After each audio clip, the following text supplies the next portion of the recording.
Welcome back to The Explainer. Today we are getting into some source material that completely flips the script on how we handle personal change.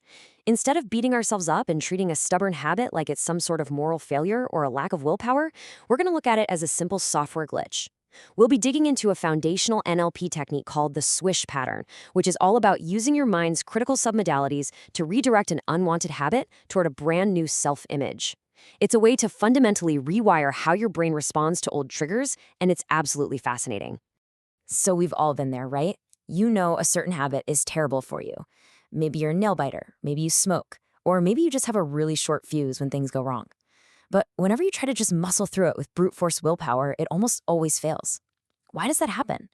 Well, it's because the habit isn't just a logical choice you're making in the moment, it's a deeply embedded neurological sequence.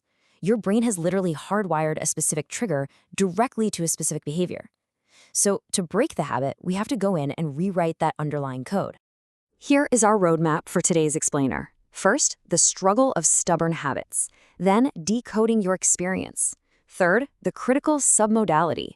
4, designing a new self-image. And finally, the Swish pattern explained. All right, let's jump right into section 1, the struggle of stubborn habits. Every real change has to start with a decision. The source texts talk about this incredibly powerful force called away from motivation. Basically, recognizing exactly what you do not want anymore is the crucial first step to taking back control. There's this intense example in the text about a woman named Susan who had been a drug addict for 24 years. One morning, she walked into her home, looked in the mirror, and just saw her gray skin and dark shadows. And right then and there, it clicked. She simply decided, I don't want to look like this anymore. I don't want to do this anymore. That raw realization, knowing precisely what you need to move away from, is your foundational trigger for making a change. Moving on to section 2, decoding your experience.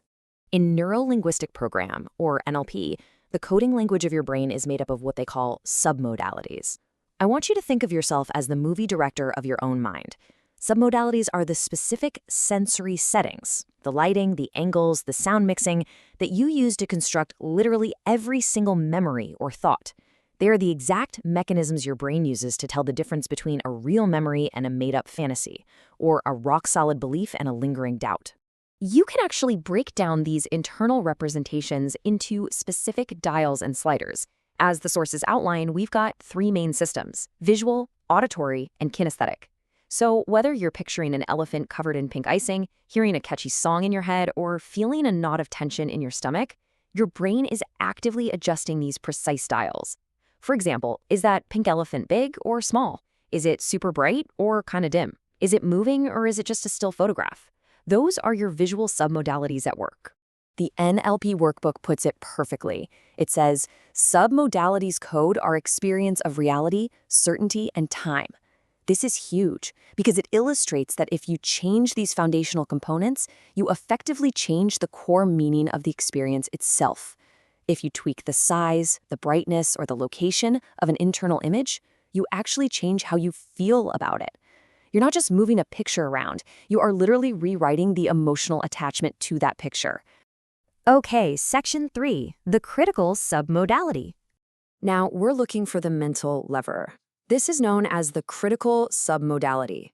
Finding this specific switch, like discovering that making an internal image brighter changes everything else about it, can completely and automatically reorganize your feelings about a memory. Because these submodalities work together as an interconnected system, tweaking this one master dial causes all the other dials to spontaneously shift along with it. To put that into perspective, our source details a really interesting case study about a client named Susie. She had been totally stuck on a goal for 6 whole months. When her coach asked her to explore her mental image of this goal, Susie realized the image was hovering far away, way up and to her left, kind of like a giant clock sitting at the 11 o'clock position, almost up by the ceiling. Her coach had her mentally grab that image and pull it directly in front of her face, about a meter away. Just changing that one critical submodality, the location, completely changed her relationship to the goal. Suddenly, it felt totally achievable. Which brings us to section 4, designing a new self-image. Listen, the contrast here is absolutely crucial before you attempt the swish. You need to create 2 very distinct mental pictures. First is your cue picture. This is the trigger for your bad habit, and it has to be in an associated state. That means you are seeing it directly through your own eyes. If your habit is biting your nails, the cue picture is you looking down at your own hand and seeing a jagged fingernail. The second picture is your desired outcome. Now, this one must be in a disassociated state. You want to see yourself entirely from the outside, as if you're watching a movie of yourself. You see the future you exhibiting the preferred behavior, looking relaxed, successful, and absolutely immaculate. And finally, Section 5, the Swish Pattern explained.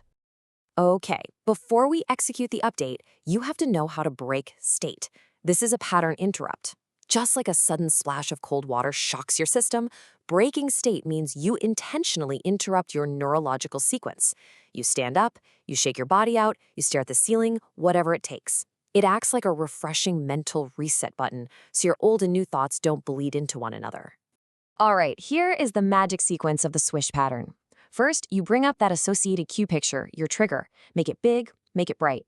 Second, grab that dissociated desired image, that perfect future version of you.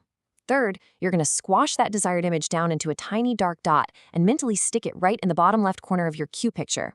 Now for the fun part. Step 4, with a loud, enthusiastic swish sound, you propel that small dark dot so it flies toward you, growing massively in size and brightness until it completely explodes over and covers the old cue picture.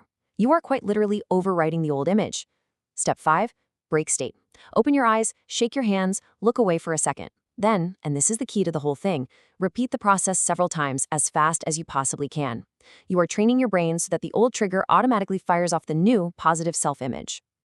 Now, if you find that visual imagery is a bit tricky for you, and you're more kinesthetic, meaning you process the world more through physical feeling and touch, you can actually add a physical movement to this.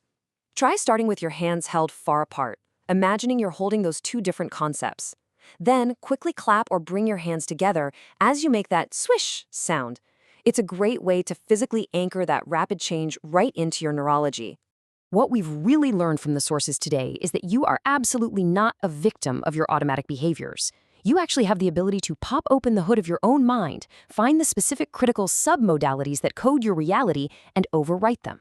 By taking the trigger of a bad habit and forcefully swishing it into a compelling, disassociated image of a better you, you completely bypass the need for sheer willpower. You start rewriting your biological code.